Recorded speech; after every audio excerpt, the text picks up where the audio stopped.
So, charging infrastructure has improved significantly over the last several years. Modern infrastructure is faster, more reliable, and more available than in the past. But range anxiety remains a problem for many Americans, and the federal government is rolling back its support for the EV transition. Here with me to discuss how EV charging can work around the consumer are the following guests. First, we have Christopher Russo, Clean Energy Program Manager at Con Edison. Hi, Chris. How you doing? We have Emily Kelly, the Director of U.S. Public Policy at ChargePoint. Hi, Emily. Hello. We have Ken Williams, the Senior Director of Charging and Energy Services Customer Experience at Ford. Hi, Ken. Hello. And lastly, we have Matt Teske, CEO of Chargeway. Hi, Matt. Hello. So let's take it back in time a little bit to talk about some of the problems that charging infrastructure experienced historically. Chris, let's start with you. What were some of the problems with charging infrastructure in the past? Well, especially our specific territory, like the ability, the amount of power there, and upgrading the grid, right? To address that, we are incentivizing companies and with them covering most of the utility side costs to help build up the infrastructure and get that charging in for everyone. And Matt, there were broadly also some problems with reliability and accessibility. What were some of the factors that were driving those issues? Well, I think one of the biggest challenges we faced early on was the business models that were existing to deploy charging. It was oftentimes handed off to whoever bought the hardware and software.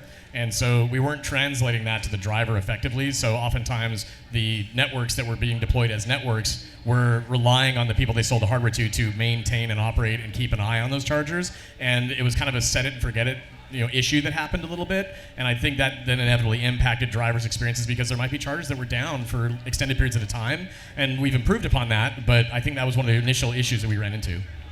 Yes, and there was also what has been described to me as a kind of chicken and egg problem with charging infrastructure and EV adoption. Ken, why were infrastructure providers and automakers waiting for each other to act? I think when you look at where we are today, it took a while for us to, we started building the vehicles, but the infrastructure it lags, so it takes time to build up all of that capability and that access. And what we tried to do as Ford is look at what do our customers need and how do we use the infrastructure that's out there to make sure that they have access to all of it. So when we kind of took a look at this earlier in the time of 2022-ish, we recognized that Tesla they had a ton of chargers out there. So how do we start to make that access available to everyone? So we built our Louisville Charge Network. We made sure that people had access to all of the chargers that exist within the US, and we made it easy for them. We put it all in our one app. You can access, you can pay for it through that one app, and we made it easy at least for the chargers that existed out there. Now, we work very closely with our partners, ChargePoint, Chargeway, all of the companies that are out there to make sure that they are starting to build their infrastructure out further, but that's how we started. And then the other piece of this is public charging is that idea that you can go anywhere, but most people charge at home. 80% of our customers charge at home on a regular basis. So we're trying to alleviate that concern, but how do we also help them in the home process, which is why we built our Ford Power Promise and giving people that access to charging at home on a regular basis. Yeah, we'll talk a bit more about home charging a little bit later in the panel. And I also just wanted to touch on something you mentioned. So, Tesla's dominance was so obvious in that early sort of 2020 period, and the federal government responded to that in part with the Inflation Reduction Act, which passed in 2022, which was meant to basically bolster the traditional automakers' transition to electric vehicles. And now with a lot of those EV incentives being rolled back, Emily, I would love to hear from you about how the chicken and egg problem has evolved. Now the infrastructure is getting shored up, and there's some question about how the rollback of federal incentives for EVs is going to impact EV adoption. Yeah, and I agree with Ken. I think we've made big strides in working together, the automakers and the charging companies and the utilities, in combating this chicken and egg problem. I do think that that is just working more seamlessly, and we're creating more partnerships. So I think that's evolving well. And in terms of the federal government rollback, I mean, certainly it's disappointing to see some of those strong policies rolled back. I will say, on a positive note, the NEVI program, started, and then when the new administration came in, they paused it for a little while to review the program and the guidelines. And just somewhat recently, it's restarted again with some new guidelines. And so that's really exciting, and we're seeing a lot of states move forward now with some new plans. A lot of customers that we were working with are excited about this, that, again, they've been planning for these sites for years, and to see it pause, again, was disappointing, but now it seems to be starting back up. We're seeing some new states like South Carolina move forward on their plans that we didn't necessarily see before.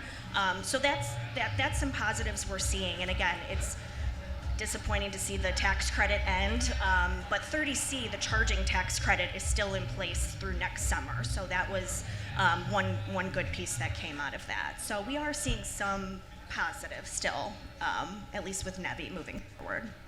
Yeah, and you spoke about the importance of partnerships and the agency that some of the states have taken, and that's, improved charging availability. And there's also been some technological innovations that have led to greater reliability. Chris, I'm wondering if you can talk about some of those. Yeah, I mean, early on, right, the Tesla's really the most reliable one, but we've seen that change over the last 3 or 4 years. And our programs have helped promote and get as much charging as we can into our territory, right? But there's just a number of manufacturers out there that have chargers that are now reliable, that you don't have to worry about them being down every other day. And our customer base especially, we have 70% of people in multifamilies. That charging infrastructure specifically is extremely important for adoption. We're seeing a lot of new EVs come in, but if they can't charge reliably and consistently, then it's going to flatten, basically. Yeah, so you have other manufacturers and other charging infrastructure companies stepping up. Matt, I would love to hear also from your perspective about what the technological innovations have been that have enabled those other players to sort of up their game and improve the charging reliability. Well, I mean, that's a big question.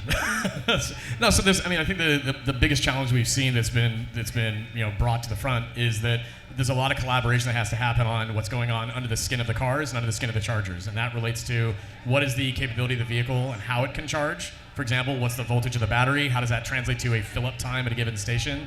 And we've improved upon all those things technologically, but we've been doing it in a very patchwork fashion from different company to company to company.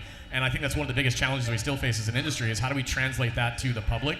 Because we speak in superlatives and platitudes around what a charging experience might be, but it is very unique to the driver themselves based on the vehicle they select and the charger they choose. And so the technology has advanced greatly. We have cars that can fill up in 15 minutes now, but it's not every car. And it's not every station that can fill you up in 15 minutes. That's an important factor that we still have that's very just in a gray area from a communications perspective that we really have to solve in order for the general public to adopt what we're talking about.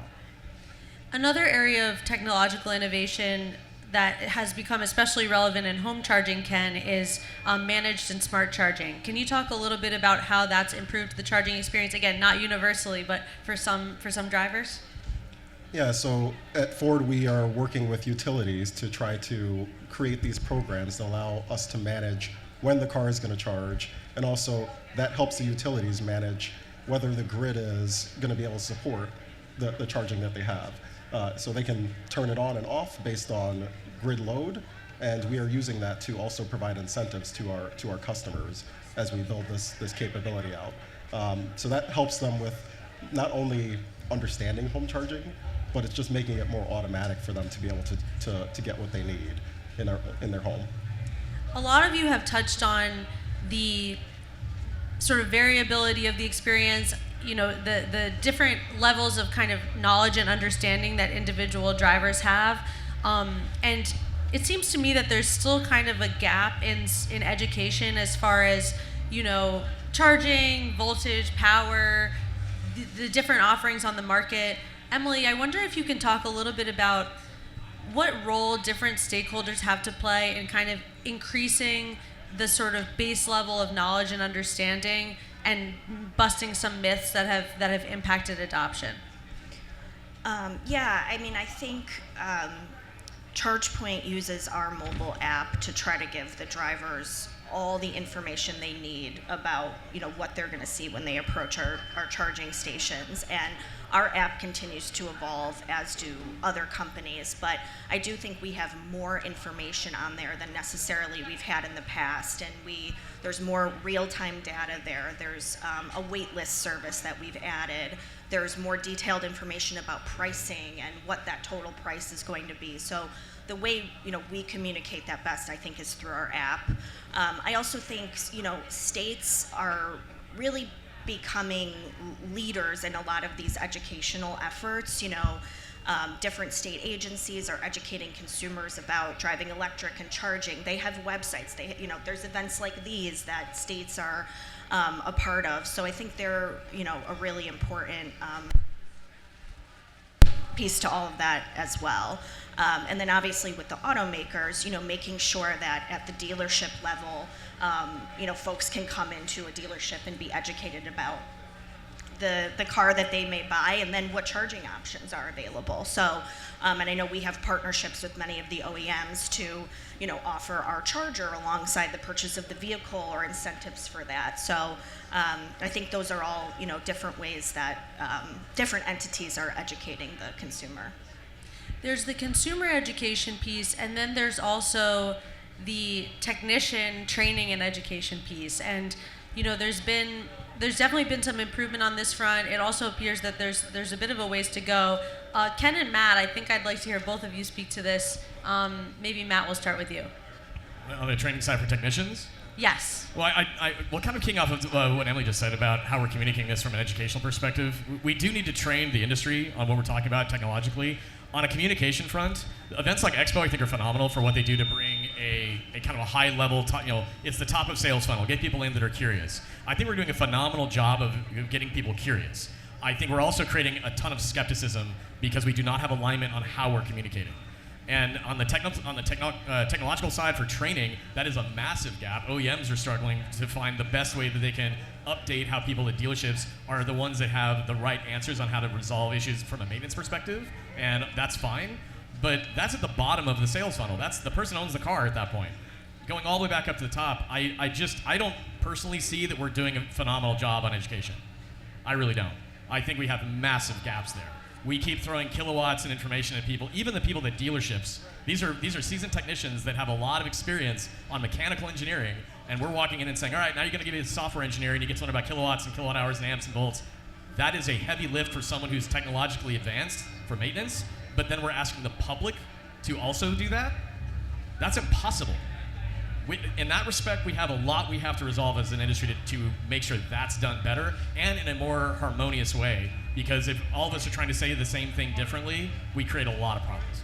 So how do you get to a greater place of harmony between different stakeholders and, especially around infrastructure, because there has been so much complexity. I mean, look at the movement toward NACS. Like that's something that the industry only recently came together on, and it's such an important part of infrastructure. I think we have to stop using technical jargon in how we explain this to people.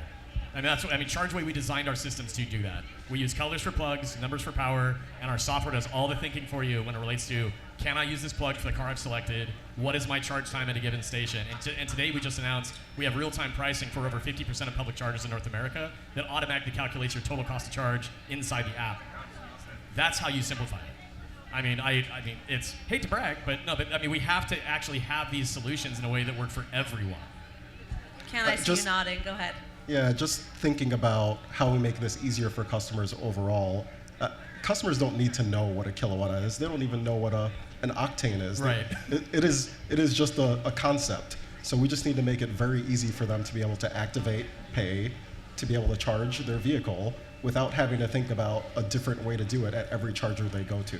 So one of the things we are really focused on at Ford is how do we make plug and charge a standard so that we do it already with Electrify America and Tesla. You pull up, you plug in, you don't have to think about it. Because today, people are looking at 21 networks that are out there, which we've all combined within the global charge network. They look at it and they pull up to that charger and they're like, I don't know what to do. And we've created that mess because it's not a standard. So how do we push that further? And then on the education side of things, we just need to make sure that we're making it as simple as possible for them to get the understanding that they need by translating it for them without having them try to understand new terms and technology and terminology. I see lots of emphatic nodding. Chris, anything to add? Yeah, I mean, just piggyback on what they both said, if you say kilowatt to somebody who is not familiar with it, their eyes just glaze over immediately. It's just not something you should or would want to bring up when you're talking to a customer. That's how you ruin Thanksgiving dinner. You know? So before this, I worked at Tesla and I was in sales for a while, and like you say kilowatt and people are like, they just turned off. And even talking about solar too, it's like you say kilowatt, people just stop listening. You have to meet people where they are is basically what we have to be. Like the simplest way to explain how charging works is how we should be attacking it, right? You put it in the app, it says you go to this station, you'll be done in 20 minutes. Cool, great, move on. Emily, anything to add? Yeah, I'll just touch on one thing we're doing at ChargePoint in terms of installer training and certification, and this goes back to reliability too. We rolled out a new, more advanced installer certification course. We work with a lot of local partners who do our installation work, and what we found was some of those reliability issues were starting right at the point of installation, where maybe a cord wasn't put on correctly or whatever the case was. So we really took our time to develop a couple of new courses. One is just a general EVSE training, just more generally about charging, and then we have different certificates that go into each one of our products, and you complete a training on it and a test. And so we're hoping that will, again, help with reliability, and then, just help educate these installers more about what goes into charger installation. Let's turn the page a little bit to talk about the grid. So there's so much concern about the grid. I mean, there is a lot of pressure on the grid because of data centers and increasing demand from EVs, but there's also, vehicle to grid technology and other ways of kind of mitigating some of those concerns. Chris, how are you thinking about the strain on the grid and both the sort of drain and potential sort of solution that EVs can provide? Yeah, so we have a number of solutions we're using to kind of attack this problem. We talked briefly about the managed charging, help people manage charging, and we have 3 programs right now with Con Edison called Smart Charge. One's residential and 2 for commercial to help reduce those peak times. We give people back money for charging during off-peak hours, but also avoiding that 2 to 6 peak during the summer hours. And then we also have a program for, like a commercial program, to help them to limit their power draw at those peak times too, to prevent that load on the grid.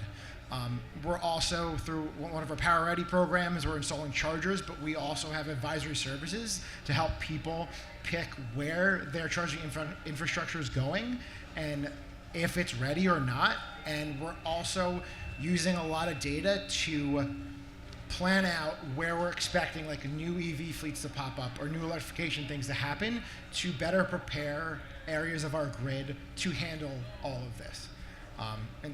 And that's on the top of like solar pilots are running, like battery pilots are running. There's just a number of things that I would be here for 3 hours if I was going to run through everything that we were working on to reduce that strain on the grid.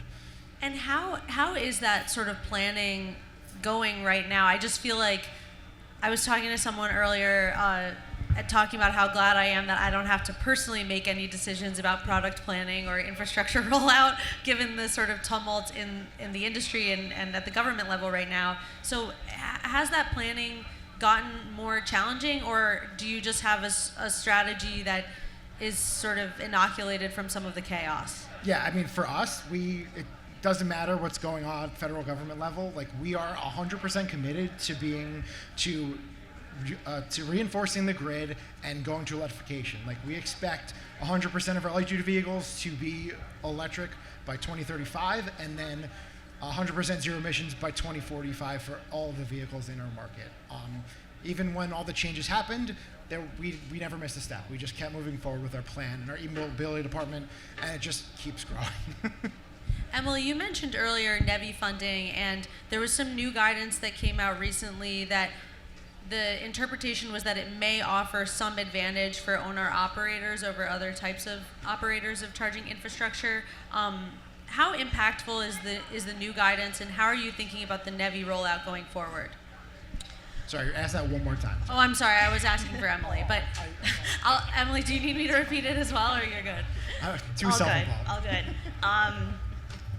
No, I mean, I think the guidance really didn't change like too much of the standards that were in place. It gave a little bit more flexibility, I think, to where things can be built out. So it just, honestly, I think the flexibility is probably helpful. I mean, again, I know why the 50 miles were in there and the 1 mile off the highway, but sometimes that just doesn't fit in some areas, especially more rural areas. So I think it just actually may help a little bit to give a bit more flexibility there. And one of our big customers within NEVI is Love's, the truck stop operator, and Fueling and Convenience. And so I know that they're happy with the guidance that came out, and it gets, provides a good opportunity for them. So yeah, I think overall we're pretty happy with it. Great. Let's turn back to the issue of home charging. So, Ken, you mentioned that this is a really popular option for electric vehicle owners, and then Chris was also talking about the complexity of multi-unit dwellings. How do you see the industry accommodating the reality that not everyone lives in a single family home that they own where they can install a level 2 charger or something like that? I actually want to jump just back to what Chris was talking about a little bit earlier. When we talk about EVs and the grid, one of the things that people need to start thinking about is your EV is a giant battery. I know we talked about kilowatt hours not being a thing that we should spend a ton of time talking about, but the Lightning is a 131 kilowatt hour battery. It can help offset some of those grid challenges, and that's something that we're also focused on. Like, how do we make sure that we're using these EVs to help balance the load that the grid operators are trying to manage? And we are running testing around that, charging that we installed with the bidirectional chargers in the house to make sure that we are able to kind of balance that situation. When we talk about multi-unit dwellings, we know that most people, I think it's probably the majority of our customers own homes. So we are really focused on making sure that we are providing that home charging capability to the customers that exist. And I think as the utilities start to manage the multi-unit dwellings, we'll start to see more uptick in apartment owners managing to install things in their arena. Any other thoughts on the multi-unit dwelling question from anyone else on the panel? Matt, go ahead. I think you just brought up a great point, is most of the Ford customers you have are home owners right now. Yep. And I think that we need to be very thoughtful around how we message this to the public oftentimes, in the sense that we often will run to saying like, oh, home charging is great. You can fill up at home overnight and you don't have to think about it. But that's for 50% of America. The other 50% is saying, I've got to go find my fill up because I just don't have that convenience. So I think we should be doing a better job of addressing how we can get more of those customers that have just a shorter runway to get to happiness. And then for the ones that have more of a struggle, that's where the collaboration matters as it relates to, again, from Chris's perspective, what is the grid doing and how are we managing on all of that. But those are answers that come in a kind of a multi-pronged way, right? It's multi-unit dwelling, getting those chargers installed however we can. There's a lot of hurdles there, but that public infrastructure is really what's going to backstop a lot of them, because they don't have the luxury of saying that's going to be done quickly, so they have to have visibility into where their fill-up is, and that's another area where we have to communicate that a lot more effectively.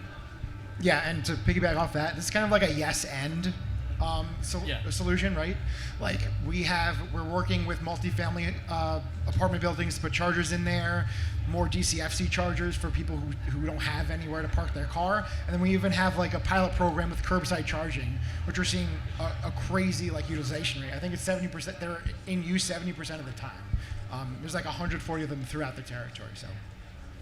Yeah, so some interesting solutions there. Go ahead, Emily. I'll just add, from the policy perspective, a lot of times when I'm talking to policymakers, this multifamily charging conversation comes up quite a bit. And there's one policy option, EV-ready building codes, that we talk about a lot in the policy space. And I think EV-ready codes that support especially multifamily dwellings is really critical. Getting that wiring and back-end infrastructure in there at the time of construction can make it so much easier once you go to install chargers. So I think that's a really strong policy lever you can use to support it.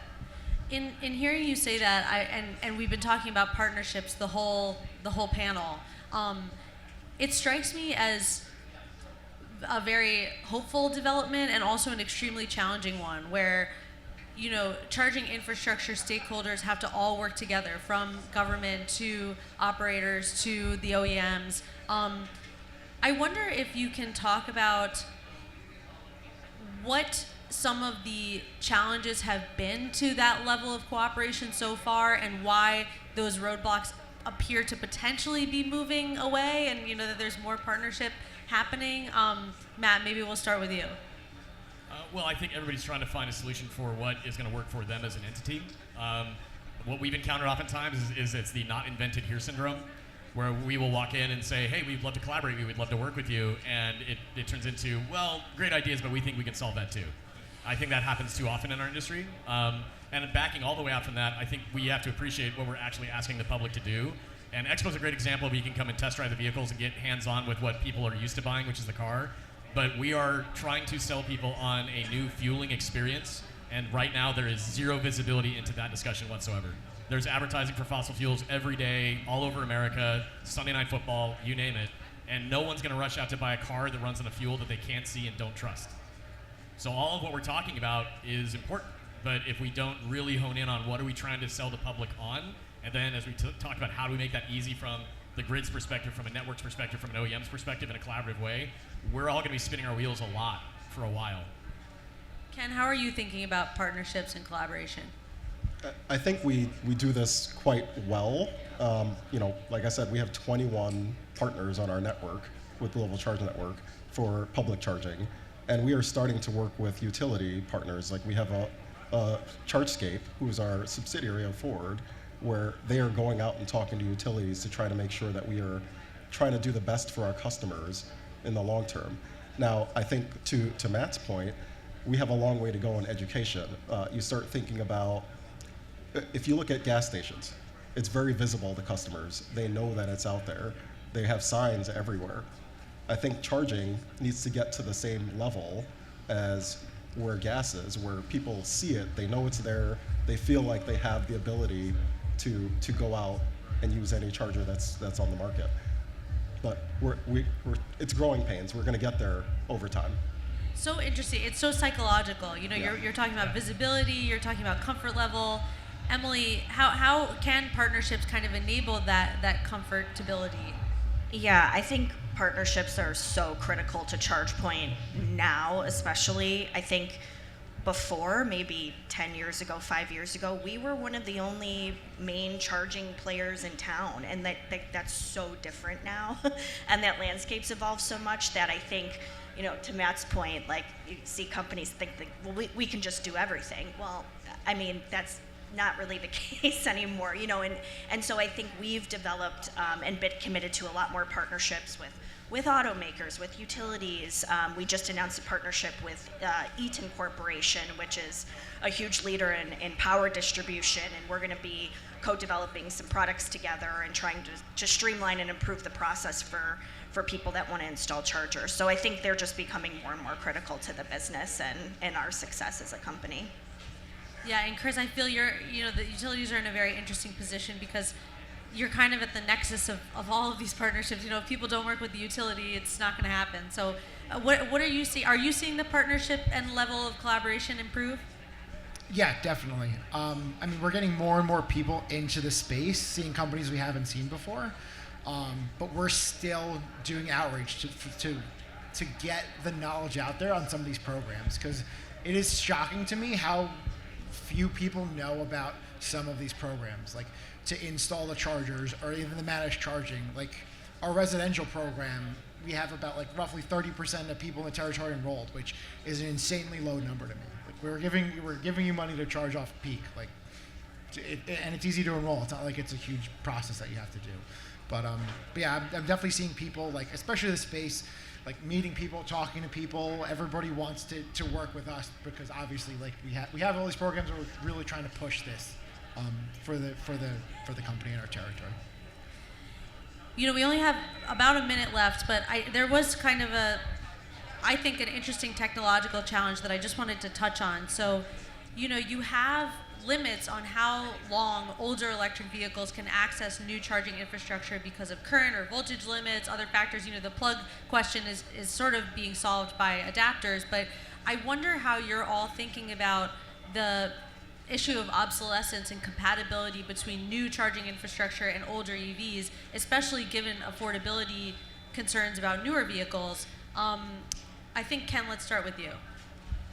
I mean, I think we've provided that access for all of our vehicles to be able to work on any charger that exists. We have adapters out there that allow you to charge on Tesla, CCS. So it's there, and we're making sure that our vehicles are built to work with all of these networks that are out there. So I don't know that I see a huge concern there, other than the education side of how do we get people to know what adapter they need and where.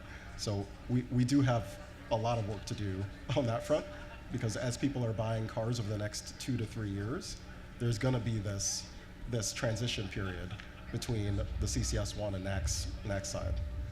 Emily, how about you? Any kind of last word, and in particular on the like the voltage compatibility question?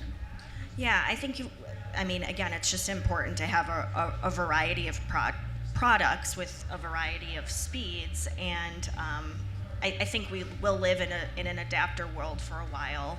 We created our Omni port, which is a port where you can plug in. It can detect, do you need NACS or do you need CCS, and then it will shoot that out for you. So I think that'll be super helpful. And just, again, remember, fastest isn't always best. Because again, if you get into the used vehicle market, they may need a lower level DC or something to move forward. So I think you just have to have that variety of options available. Variety of options, education, partnerships. We've definitely covered a lot of ground here. So how about a round of applause for the panel? Thank you so much for joining us.